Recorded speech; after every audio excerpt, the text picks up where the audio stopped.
안녕하세요. 결혼 6년차 30대 중반 여성입니다. 저희 부부는 결혼하고 4년 넘게 아이가 없었습니다. 시험관도 3번이나 했고요.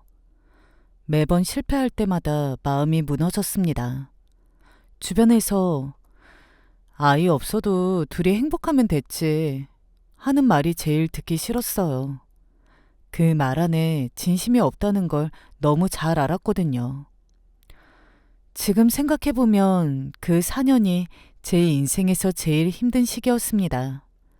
매달 생리가 시작될 때마다 화장실에서 혼자 울었던 기억이 아직도 선명합니다. 남편한테는 괜찮다고 말하면서도 속으로는 매번 무너지고 있었거든요. 그러다 작년에 정말 기적처럼 아이가 생겼습니다. 병원에서 임신 확인하고 나오던 날 저랑 남편 둘 다 차 안에서 한참을 울었습니다. 친정 엄마한테 전화드렸더니 엄마도 전화기 너머로 우시더라고요. 지연아, 정말이야? 정말 생긴 거야? 엄마, 진짜야. 의사 선생님이 확인해 주셨어. 나중에 들었는데 엄마는 그날 밤 돌아가신 아빠 산소에 가서 한참을 앉아 계셨다고 합니다. 친정 엄마는 그날부터 저보다 더 들떠 계셨습니다. 평생 손주 보는 게 소원이라고 하셨던 분이거든요. 저희 아빠는 제가 결혼하기 2년 전에 돌아가셨습니다. 엄마는 그 이후로 혼자 작은 식당을 하시면서 생계를 이어오셨어요. 풍족한 형편은 절대 아니었습니다. 임신 5개월쯤 엄마가 갑자기 백화점에 같이 가자고 하셨습니다. 엄마, 뭐 사러 가는데? 가보면 알아. 유아용품 매장에 도착하니까 엄마가 직원분한테 유모차를 보여달라고 하시더라고요. 그것도 제일 비싼 라인으로요. 가격표 보고 제가 놀라서 말렸습니다. 엄마, 이거 너무 비싸. 적당한 거 사도 돼. 엄마가 단호하게 말씀하셨어요. 내가 평생 기다린 손주다. 이 정도는 해줘야지. 그 유모차 200만 원이 넘는 제품이었습니다. 카시트도 같은 브랜드로 맞춰주셨고요. 아기 침대까지 통 크게 사주셨습니다. 색상 고르실 때 엄마가 한참을 고민하셨어요. 이 색이 너무 화려한가? 아기한테는 차분한 색이 낫지 않을까?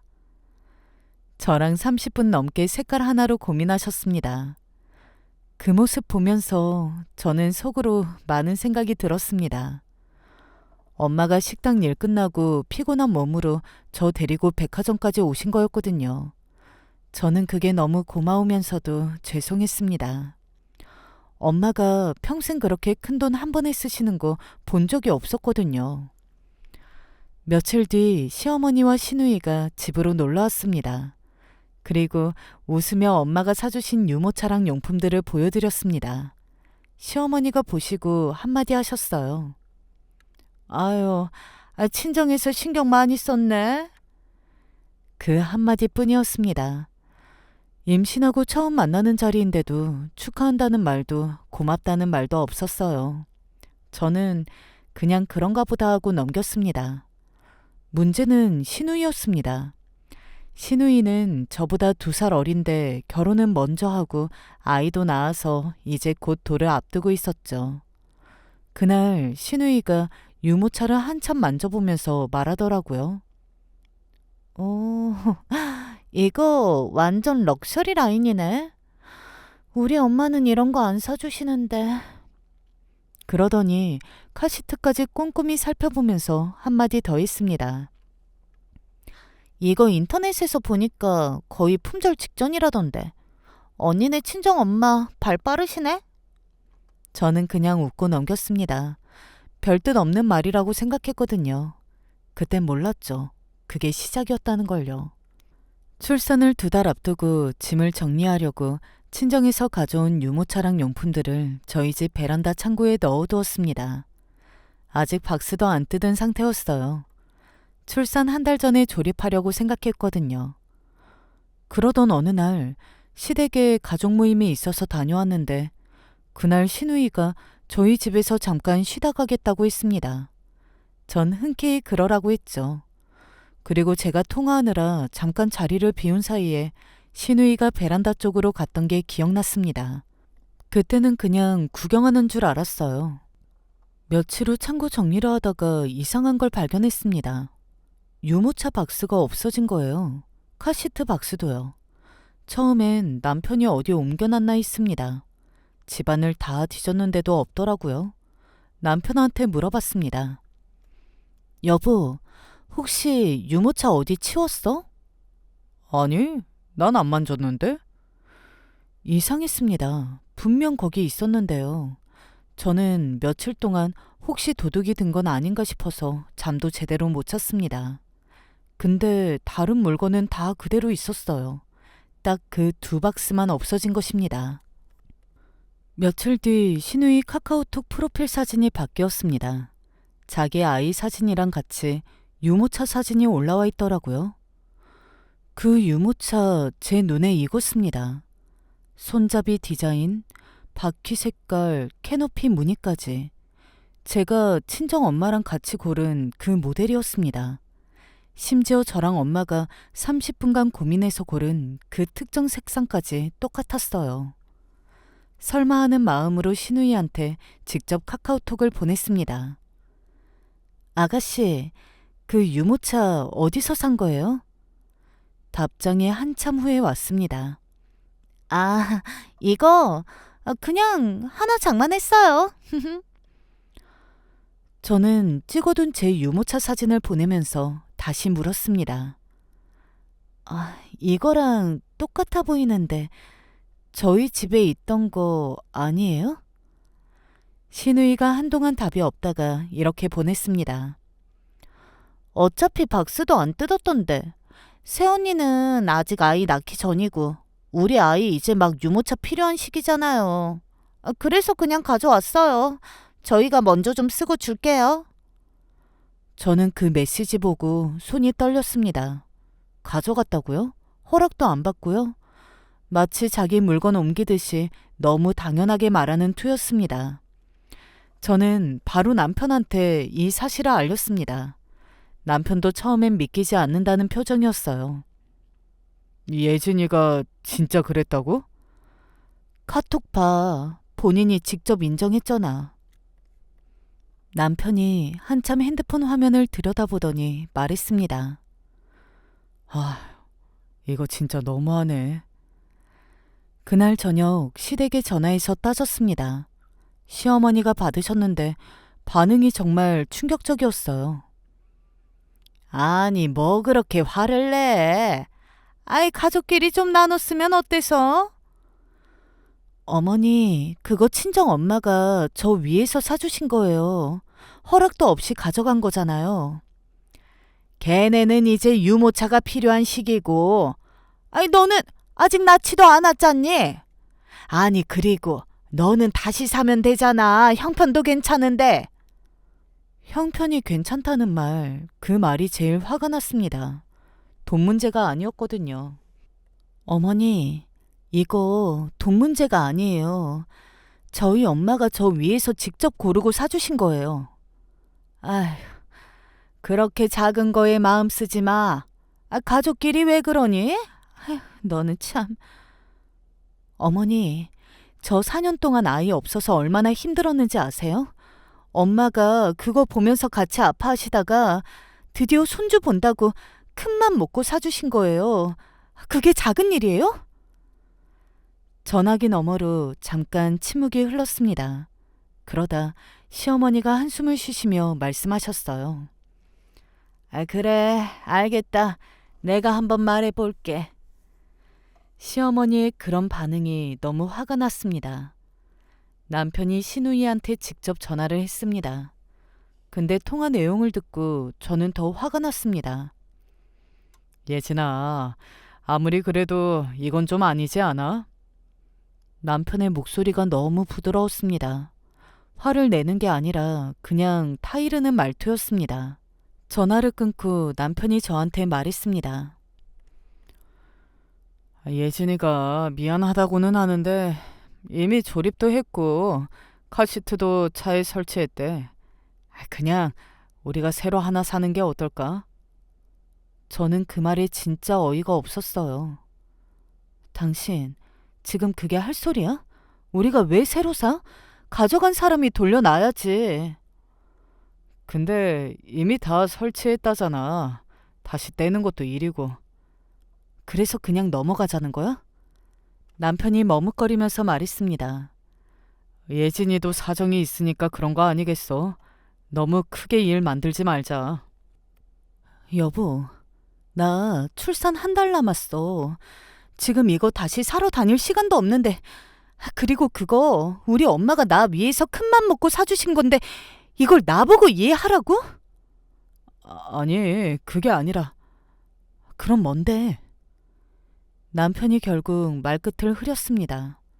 저는 그 순간 깨달았습니다. 이 집안에서 남편도 누구도 저의 편이 없다는 걸요.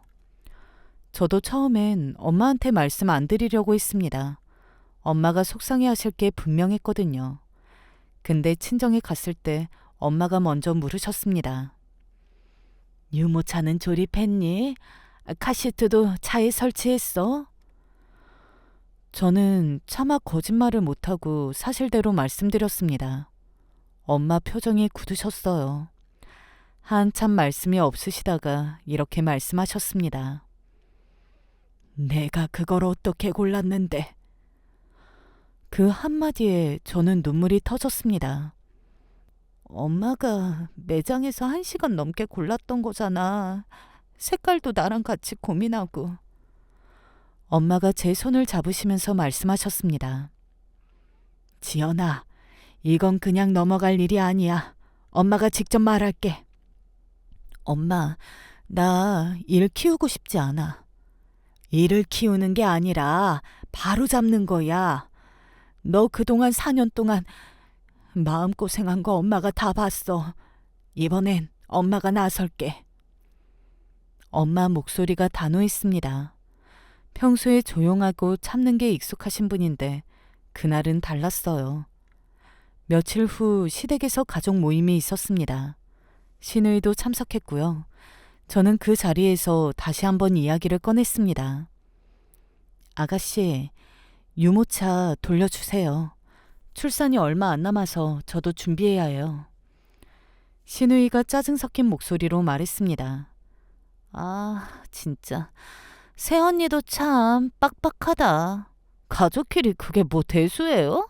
새언니네는 형편 괜찮잖아. 형편이랑 상관없는 문제예요. 그건 제가 엄마한테 받은 선물이에요. 알겠고. 아, 새언니 애기 클 때까지만 우리가 좀 빌려 쓰자니까요? 허락도 없이 가져가서 조립까지 해놓고 빌려 쓴다는 표현을 쓰더라고요. 시아버지도 한마디 거두셨습니다. 애들끼리 그런 걸로 싸우지 마라. 가족이 우애 있게 지내야지. 저는 그 순간 정말 외로웠습니다. 이 자리에 제 편은 아무도 없다는 걸 느꼈거든요.